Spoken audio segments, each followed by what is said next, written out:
Dan, whenever I go weeks without posting content, I'm the enemy. But when you go to Scotland for 2 weeks, you're the hero. I am. That doesn't seem fair. Welcome back to Oddly Cinematic. We were on a tiny hiatus while Dan was off getting engaged in Scotland. Congratulations, Dan. Just a wee little trip. And we're back and going to be bringing a more consistent stream of content moving forward. And just want to thank everyone for all the amazing feedback we got from the Everything Everywhere All at Once episode. And just as a follow-up for that, we're going to be doing a deep dive eventually, but we really just don't want our deep dives to kind of recap the movie. I feel like that's where the direction we were headed. Right. Was kind of recapping the movie and without much of a roadmap either. It's kind of just like off of memory. Yeah. And we really want to dig into how that movie was made. And I think we'll be able to touch down on that better if we do a deep dive when it comes out on digital, which they did announce. And it should be coming out in June. Nice. Spoiler disclaimer. In this episode, we will be spoiling plot points from Doctor Strange in the Multiverse of Madness. Please steer clear if you have not seen the movie. And just a small disclaimer for Marvel defenders, because I feel like this is an audience that we're going to have to contend with that we haven't before. This is not a comics lore deep dive. So we're going to be looking at production strategies, the filmmaking, the execution of this film specifically, and kind of the franchise at large and what the producers are kind of doing with the MCU at this point from a film goer's perspective. Right. I had to Google like multiple characters after I left the theater. Yeah. So that shows my knowledge is not super steeped. These movies are starting to come with a lot of homework. Plot summary. Dr. Stephen Strange casts a forbidden spell that opens the doorway to the multiverse, including alternate versions of himself, whose threat to humanity is too great for the combined forces of Strange, Wong, and Wanda Maximoff. This marks the 28th film in the Marvel Cinematic Universe and the 5th film in Phase 4.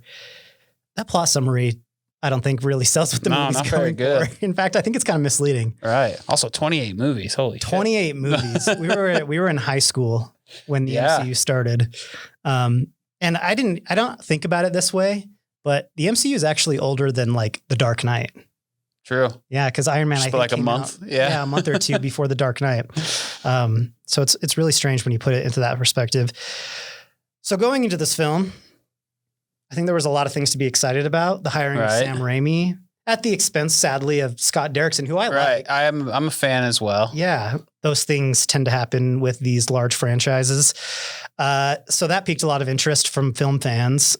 And the idea that Marvel was going to be taking a stab at more horror elements was kind of exciting. I really, really like when they kind of push into these genre areas. What were your expectations going in? Were you hyped for this? Were you looking forward to it? Yeah, I think I was moderately hyped. Yeah. You know, I think I when you put Sam Raimi in the director's chair for the first time in I don't know how long what was his last years? I think it was Oz the Great and Powerful. Oh, okay. Well, if you remember that. I think that was 2013. Yeah. Well, aside from Oz the Great and Powerful, when you put Sam Raimi in the director's chair, I usually get excited, and I was excited for that movie. Me too. I went and saw it in the theater, I remember. But yeah, so I think I had some hype behind it, and I especially love Elizabeth Olsen as Wanda. So that was something that I was excited to see more of too. I think, coming off of WandaVision, which is a show that I enjoyed and I have qualms, but I don't think they're qualms that I need to necessarily express publicly. Sure. But I do like that character. I do really like Elizabeth Olsen's portrayal of that character and kind of the way that ended. I was excited going into this. And I do like a team up movie. Yep. I don't necessarily need the gigantic crossovers. And I think those actually have more power behind them when you save them for the big moments, you know? But I was excited to see them together. As far as like my own personal hype, I think there was a lot of throat clearing after Avengers Endgame. And I think they've still been doing that. Yeah. For the past, I guess this is the 5th movie in Phase 4. And of course, Marvel had to deal with the pandemic, and I'm sure I know things got switched around. Yeah. They've talked about that a lot in the last few weeks. It's like, I think this was supposed to come out before No Way Home and WandaVision. Oh, wow. That's great. I didn't know the second part. I think a lot of my hype was kind of tied up in this idea that like, maybe we'll finally get to see where they're going with this. I feel like in the previous MCU arcs, there was always a little breadcrumb as to like where they were going. I mean, even the 2012 Avengers had the Thanos tease. No, it took 7 years to come to fruition. You knew the direction it was going in. How did it play for you? You went and saw this just last night, didn't you? I just saw it on a Monday evening. I was a little bit busy during the weekend, so I didn't have time to go see it then. And it played pretty well. The audience itself was a bit sparse. It wasn't as crowded as I actually assumed it would be. That's probably because it was one of 10 showtimes within like an hour and a half. Sure. But yeah, I went and saw it on the big, the Cinemark XD. I do enjoy that screen. So that was a nice little addition. Is that just their like kind of IMAX? It's just large it's format? Smaller than IMAX, but it's got like a nicer sound, bigger screen. Okay. But the crowd was not super big. I sat next to somehow on one side of me was the loudest snorer in the world. I don't know why you go spend $30 to have a nap to snore. And then on the other side was someone who just like is one of those people that needs the people they're with to know that they know things about the movie. So they were constantly just like, oh, Sam Raimi, director Sam Raimi, just, and I still enjoyed the movie just fine despite all that. So I guess that it played pretty well. Yeah. It's just a guy a couple chairs down going, hey, that's Bruce Campbell. Yeah. Did you know that's Bruce Campbell? No, exactly. That. Really? Really, yeah. I mean, that was when Bruce Campbell showed up as, what was it? He was a hot Pizza dog guy? Papa? Pizza Papa. Yeah. Which I liked. I did act like that. Yeah, that was funny. When he showed up, it was one of those, Yeah. Was, But as someone who is usually pretty against the forced applause and the forced celebration of these movies, would you rather have that or the guy that's next to you whispering every little detail? I think probably the forced celebration. Yeah. Because at least then I'll clap for Bruce Campbell. Yeah. Overall, how did it wash over you? I think it was a bit of a mixed bag just in terms of like my initial thoughts on it. I really enjoyed the horror elements that we'll probably dive into with a bit more specificity later. Some of like the plot mechanics and just like a lot of the character stuff didn't really work very well for me. But for the most part, I think it played well. It was short by Marvel standards, or at least it felt like it. Clean 2 hours. Yeah. 2 hours in and out. That's nice. Yeah. I appreciate that. That was a nice thing. Cause I was actually kind of like, holy shit, this is like we're like in the end game here. Yeah. Like, so I was excited about that. And yeah, just overall it played pretty well. Yeah. And I was the same way. I kind of, there were some things that really surprised me, some things that I didn't expect. There were a lot of things that I was like, did we do this already? Right. I think there were some plot beats, the kind of cursed hero wanting to regain aspects of his normal life back, which I feel like we're kind of past that with, like we've seen Doctor Strange go through so much crap. I know. I mean, I guess it's kind of a regrounding of the character. And then the kind of young conflicted superhero who can't quite navigate their own strength and powers. We've seen that kind of before. And even like the exploitation of that character by a villain, And so there was just some kind of plot beats where I'm like, did we do this already? So going into specifics, I would say, let's start positive. What were the things that kind of stood out to you in this movie? What were the things that you liked? Specifically, I thought Wanda delivered on what I was excited for there. I thought her like killing hour basically was just exceptional. I think that she brings like a real, especially in like these hallway scenes where, Raimi's like flying the camera around, she brings like a real creepy physicality to her performance that like was excellent, I thought. And that was like really the main thing for me. It was just kind of the Wanda and especially mixed with like a lot of what Raimi's doing with the camera and doing with like some of his creepy imagery that stuff really stood out well for me. I was actually, as I was watching this movie, some of those very Raimi moments where genuinely it feels like you're in a different movie. Right. For a second. I started to think about Drag Me to Hell, which is Raimi's movie from 2009. And I was like, Elizabeth Olsen could have been that character. Right. And maybe have been better. And I like Alison Lohman. I haven't seen much of her in the last decade, but I really like, there's nothing wrong with Drag Me to Hell, but I kept thinking of Elizabeth Olsen in that situation. I was like, man, they need to use her more. They do. I feel like she's still kind of underrated. Oh, absolutely. I mean, most of her career, it feels like, has been as this character. And I will say, like, my enjoyment of this character has certainly evolved and only improved over time. Like, I can't say Ultron Wanda is my favorite character in the MCU, but she really has. So hopefully, I mean, we'll talk about the ending when we get there, but hopefully she has more to do, whether it's outside of these movies or inside of these movies. Yeah. And kind of going off of what you said about Sam Raimi and the horror elements, I mean, barring Oz the Great and Powerful, right? I think, I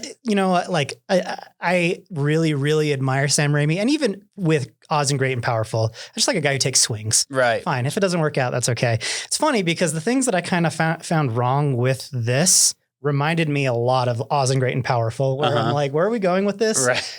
Everything is green screen. What are we doing? And then along with the horror thing, which there are some moments where it's like, ooh, like they took it there, and I'm kind of surprised that they did. But I like that the MCU is starting to confront violence in a different way. Yeah. Which I don't think it's necessarily, I mean, this isn't going to be a conversation about glorifying violence or anything like that, but just that it's kind of pushing it onto the table a little bit. And I don't think they're going to get to a Logan phase where they're just going balls to the wall. But I think the idea of kind of exploring the consequences of these characters and the power that they have. There has been some speculation in just some other interviews and some podcasts that I've been listening to that, people are wondering if this move towards brutality is actually going to have an effect on how the people of the world see superheroes. And that might be the entry into like the mutant thing where it's that's like, interesting. We're against these people. Like, now everyone has powers. No, we got to stop it. And that's interesting.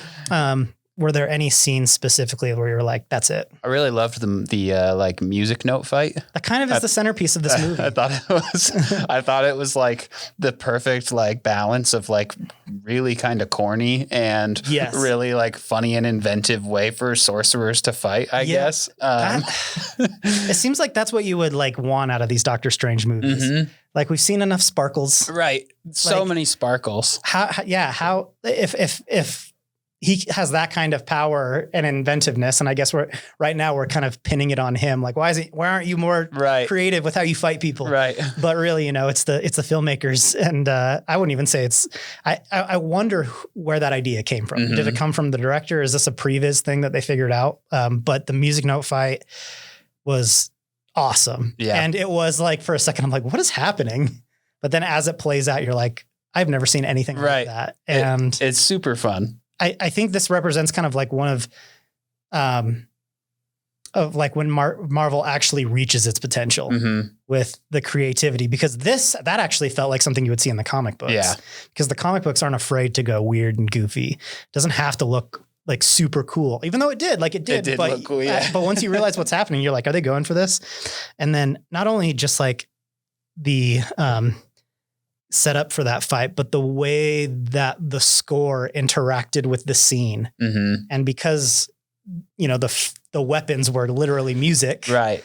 The score and the action and everything kind of played together. And I'm like, this is where every movie should be. Right. Totally. On top of that, I really loved like I mentioned, the Wanda Maximoff killing hour, but like specifically when they get into this situation where I guess we'll just talk about the Illuminati. Yeah. I will say I didn't really care for any of that scene that preceded her killing all of those people. Yeah. Like I thought it was really sloppy work on basically everyone's part. Yeah. And then like, I'm pretty sure that I was like watching this movie. I'm like, is John Krasinski like looking at the wrong thing? Yeah. Like his eye line is literally just like not looking at Doctor Strange when he's talking to him. And I was like, wow, that is like a very interesting slip up to have in this movie. But anyway, when she actually gets around to murking all of those people. Yeah.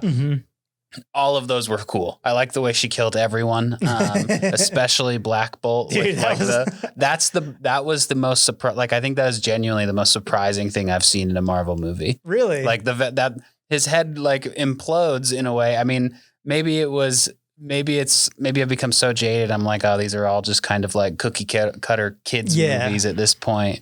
But no, I was not expecting a head implosion. Yeah. And the MCU has gone to some like creepy places. Mm-hmm. And even the last Doctor Strange movie had some aspects of it that weren't like horror, like grounded in horror. Right. Or were like kind of creepy or eerie. And they played around with that. And I think up until that point, they were still kind of playing with it. And then that's the moment where you're like, oh, yeah, wait, this is changing. Like his head kind of imploding like that. And no, yeah, I agree completely. I wanted to talk about that Illuminati stuff a little bit because it did feel strung together in a way that it didn't feel like it was part of the script going into shooting. Right.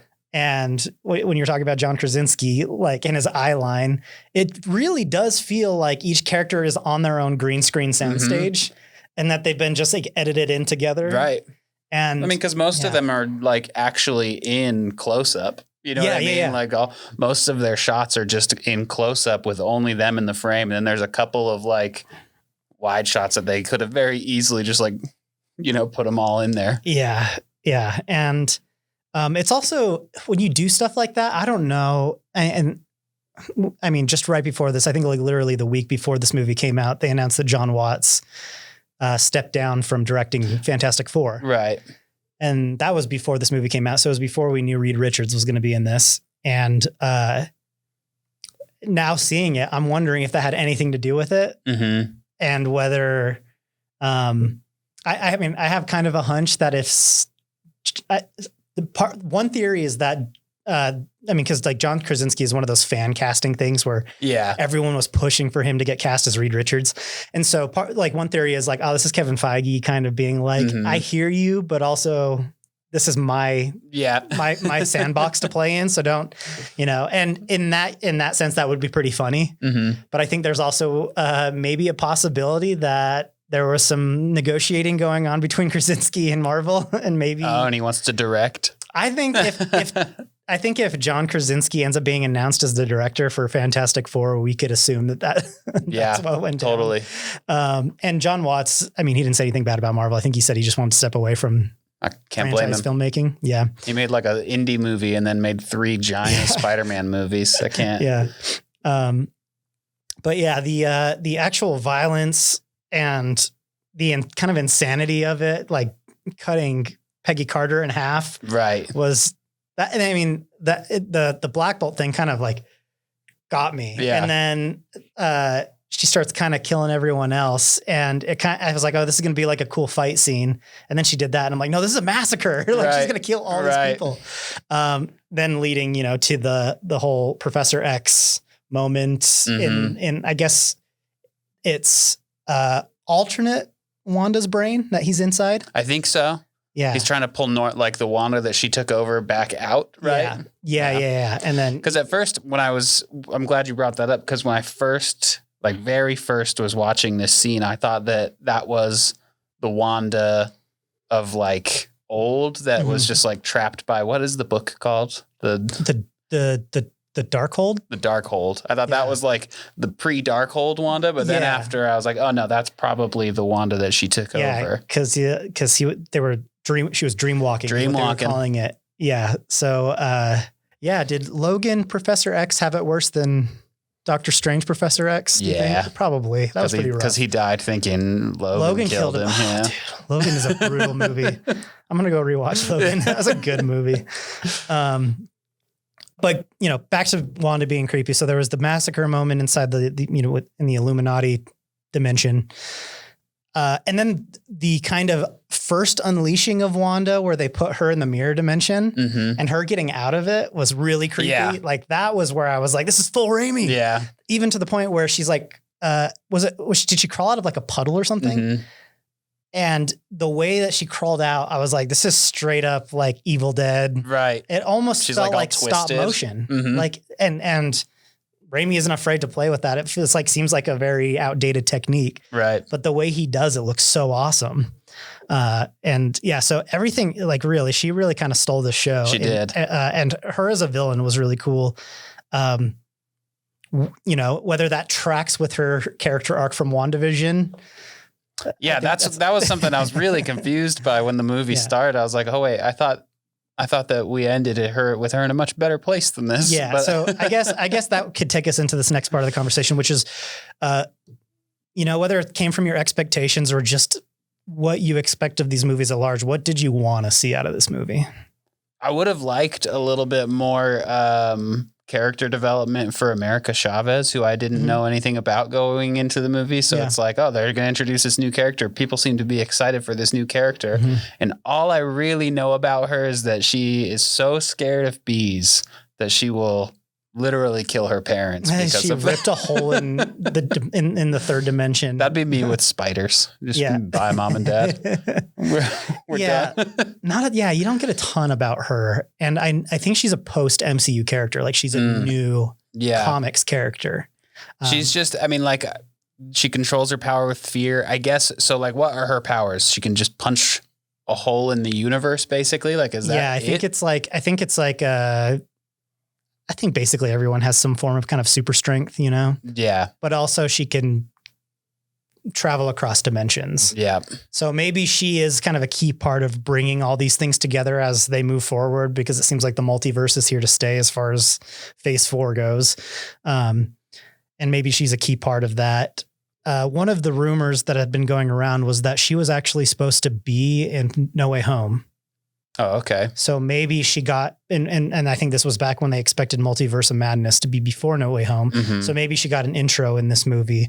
And then she was supposed to be the one who brought Andrew Garfield and Tobey Maguire in. Like it was supposed to be her. And because that didn't end up happening, they had to kind of rewrite the Ned thing with the ring, you know, how he's the one, which a lot of people were like, wait, what? You know, that was kind of like, but now you're starting to see the cracks in the story and everything. And I'm excited to see more of what they're going to do with her. Cause I thought she was good. I thought she was a really fun addition. I thought that like her and Stephen Strange had a nice rapport. Yeah. Much better rapport with them than him and Rachel McAdams. I thought that, man, I cannot, and maybe it's because one movie came out like 6 years ago and then they try to continue this love story that I forgot about. Yes. 5 years ago. I could not care less about anything that was pretty much anything going on with like Steven's personal life. Yeah. Like what's Michael Stuhlbarg doing in this movie? I know. Yeah, that was another. Well, he was in the last one, which I was like, was he? I didn't remember until I saw him because I was like, is he the villain? And then I was like, oh wait, no. He was the last one. I don't remember him in the last one. He's one of their colleagues. That's funny. So yeah. I think he's just a doctor. So he's probably in the first 30 minutes and then not much after. As far as some stuff that I wanted to see in this movie, I kind of would have liked to, this is why this movie is so interesting. If I like flat out hated this movie, I probably we wouldn't be talking about it. If we flat out hate a movie, I don't think there's a point in us coming on here and ragging on it for 30 minutes or whatever. But I think this movie, one of the interesting things is it kind of represents the best and worst parts of the MCU. One of the things that I wanted to see is like, I just wanted to see a new look. Visuals, how they do CGI, how they do villains. When you watch like Pixar movies, I feel like you get a little jump every time. There's like a new push forward in the technology.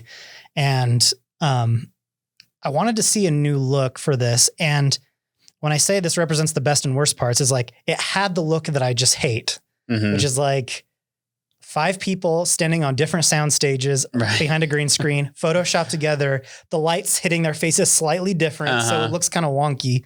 And then it had what I wanted, which was like the Sam Raimi-esque scenes where it's like, you can actually see this person's voice coming through. And this doesn't feel like MCU, which is awesome. Like we need to get away from that.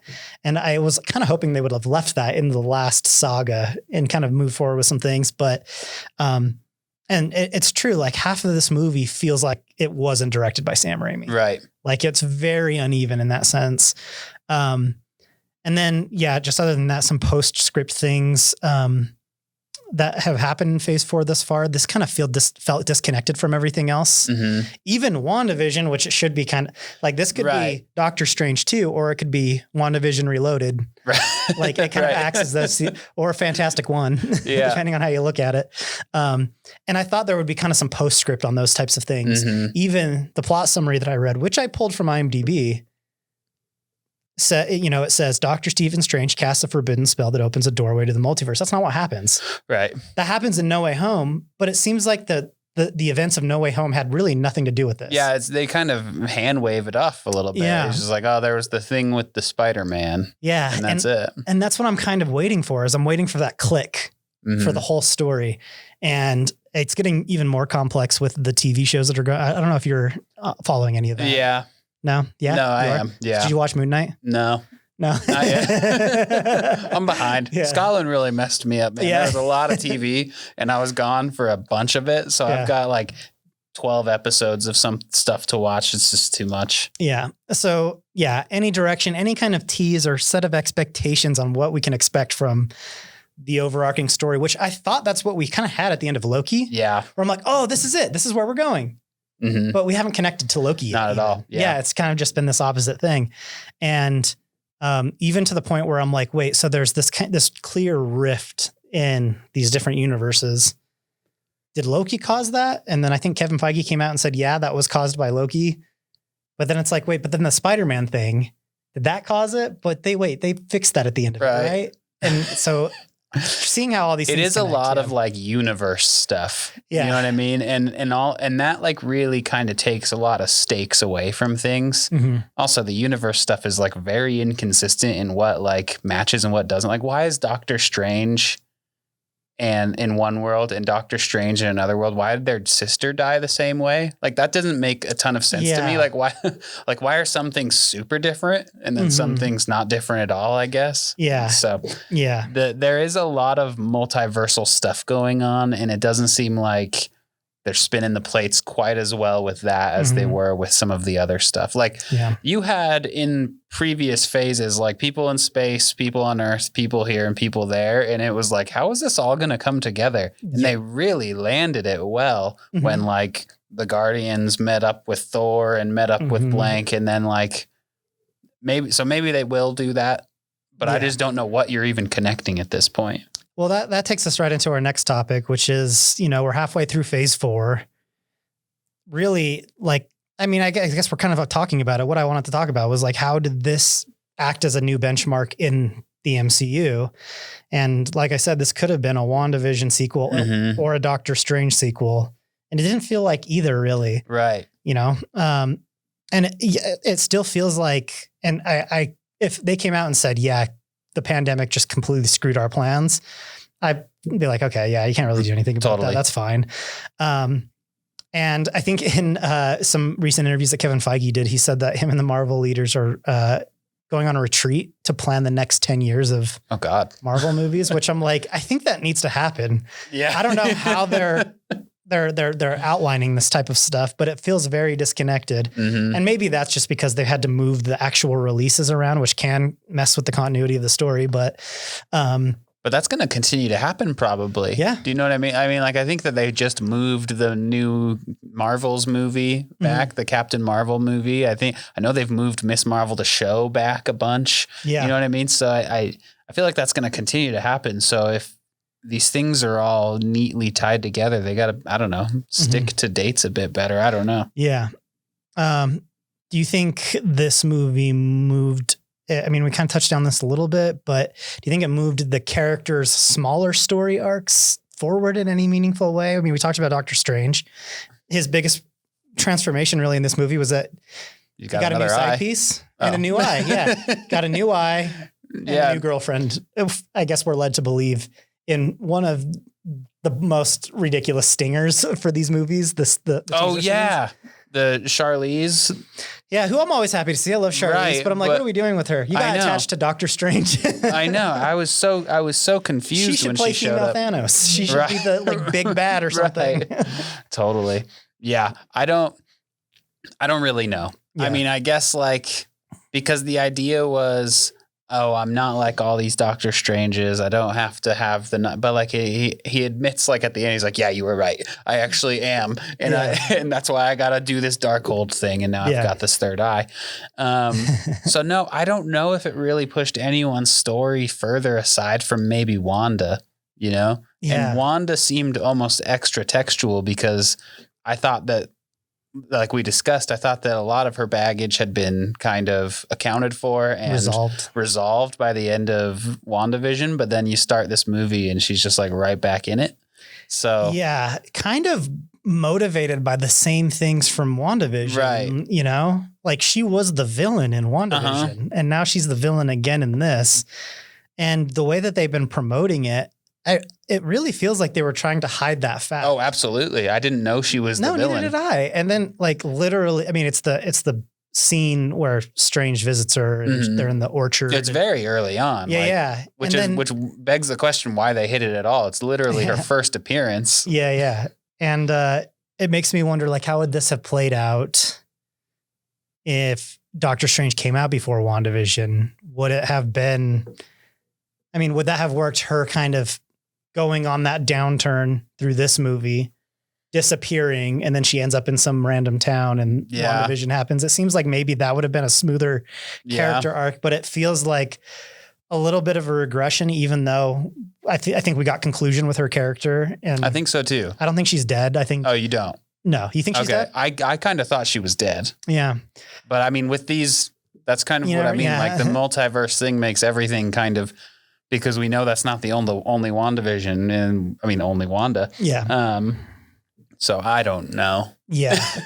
And I mean, and again, at this point, I don't want to speculate what they're going to do with the futures of the movies. I'm kind of more interested in how, from a working technical standpoint, they're throwing these things together. Yeah. Moving forward, are there any other releases you're looking forward to? What's your temperature on Thor: Love and Thunder? Really high, actually. Yeah. I'm excited for. I mean, Ragnarok is probably like it's up there with my favorite of these movies. It's just so fun. Yeah, I think that's like when Chris Hemsworth and Thor like really actually became a character that people enjoyed. Yeah, that's where they figured him out. Right, they were like, oh, he just needs to kind of be a bit of a buffoon. Yeah. And so I'm way excited for that movie. And I know that like the production seems to have been like completely off the rails, but I am excited for Black Panther because anything that Ryan Coogler does, I will be excited for. Yeah. It sucks that Chadwick Boseman's no longer with us. And I like that, even besides like the pandemic, that seems like that's probably the biggest hit that movie's going to take. Totally. I don't doubt that Ryan Coogler has it in him to bring something together that's really awesome. Again, my worry is like how much is the Marvel executive team stepping in and playing with things. And I don't even know, like, because that the Chadwick Boseman thing it really is like what's the movie even gonna be? Yeah. Do you know? And so like I don't know like what the villain situation is. I don't know anything about this movie that comes out in half a year. Yeah, and the one rumor that I heard was that since they're kind of messing with this multiversal stuff, there's a possibility, like what if scenario, that would put Killmonger in the Black Panther position. Interesting. Which, I mean, if you had just from a character standpoint, if you're going to have an actor step in for Chadwick Boseman, you could do a lot worse than Michael B. Jordan. Yeah, you know. Totally. I think a lot of people would feel kind of alienated, but again, I think Black Panther is more of a mantle than specific to T'Challa, but that's fine. So kind of little bonus question here, just as a little bit of fantasy film. Fantasy film, I love it. Fantasy film. Who's a director you would like to see in the MCU? Guy Ritchie. Guy Ritchie? Yeah. Really? He seems like a man that cannot choose a project to save his life anymore. Yeah. And so maybe if you put him into such a finely tuned machine and you just kind of let him rip, because that dude can rip. Like, you want to talk about energy, like him and Sam Raimi are on pretty same energetic levels. Yeah. Very different, but their energy is like whipping around, fast-paced dialogue. Yeah. Give them to me. The only other one that I have, which is kind of like batshit, your reaction makes me think that Guy Ritchie's a bit batshit. My only counterpoint would be Aladdin. Take it. I saw, what was the gentleman that came out? So I watched probably 45 minutes of that. I caught 45 minutes of it on Netflix. They just put it on there. I was having a blast. That's a good time. It's a good time. He's still got it in some ways. Yeah. Haven't seen Aladdin. Yeah. Haven't seen his King Arthur movie. Yeah. Haven't seen a bunch of stuff that he's made, but stop faith in him. He could do it. I do. Maybe that's what he needs. He needs the tight fist of Marvel that's executives. Exactly it. He's restrained. That's exactly it. Okay, I like it. The other one is I would love. I mean, and this man is also not someone who picks great projects every time. Give me Ridley Scott making the Neil Gaiman 1602 comic. Oh, where, dang. Like where it's like characters back in like the Elizabethan era. That's batshit. Yeah, that's what I like that though. I was gonna say, and this is kind of mine's the opposite of batshit. Mine's like this is kind of the obvious thing to do, but like I get Matt Reeves in there. Okay, for more reason than one. One, he knows how to explore characters that we know everything about in interesting ways. Right. And he can take IP and find corners that people haven't explored with that IP. I saw that with Batman this year. And then he's also got this reputation as someone who doesn't negotiate. Mm-hmm. Like, I love this story. He actually talked about this when he was promoting War for the Planet of the Apes, where they hired him for Dawn of the Planet of the Apes. He made Dawn. And before they even released it, they were like, we love this. We want to do another movie with you. Would you do another one? He's like, yeah, absolutely. He's like, they're like, okay, we want to set like a release date for like 2 years. He's like, no. Yeah. I want 3 years to work on this movie. And that starts after I'm done promoting this one. Right. So I'm going to take my time writing the script. So he likes to put time into it. He actually puts thought behind his work. And I think there needs to be a guy like him winning some battles on set against the executives a little bit in the MCU. So it's a very safe bet. I think if Matt Reeves came in, everything to me he touches is gold. So, it would be really good. I think like a Matt Reeves Daredevil movie would have some really good stuff going. I mean, I guess that's like really similar to Batman. Even though Batman's new suit is kind of like Daredevil. Yeah, that's true. And then my last fantasy film question was: who's one or what director would you not want to lose to the MCU? I was trying to think of people, and I just like. There are certain answers that it doesn't like. You shouldn't even give it. Like Scorsese's not going to work with Marvel. Coen brothers aren't. But like one that I feel like I can see a world where they offer him a bunch of money is Denis Villeneuve, and I don't want him to go anywhere near interesting. Marvel. Yeah, because like he would do it. I think he would. He could make good stuff too, but I'm more interested in whatever he wants to make instead. Yeah, like he could have made the Eternals. He probably could have made the Eternals. That would be actually a pretty good fit for him in terms of like the film with the filmmaker. But I mean, he has been kind of steeped in IP for, past 5 years or so with Blade Runner and Dune. Yeah. But whatever he makes after Dune 2, which I'm highly anticipating. Yeah. I'm sure it'll be great, and it will hopefully not be IP. It'll go back to something like, because his earlier stuff is like, man, so good. Yeah. And I kind of have two in regards to this question. One, and this is not an excuse just to bring this movie back up, but Daniels. Yeah. I didn't bring it up because I know we mentioned last episode, like don't. Yeah.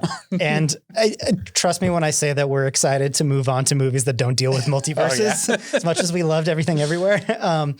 I just stay away from these guys. Let them continue to redefine cinema on a small level, a small scale.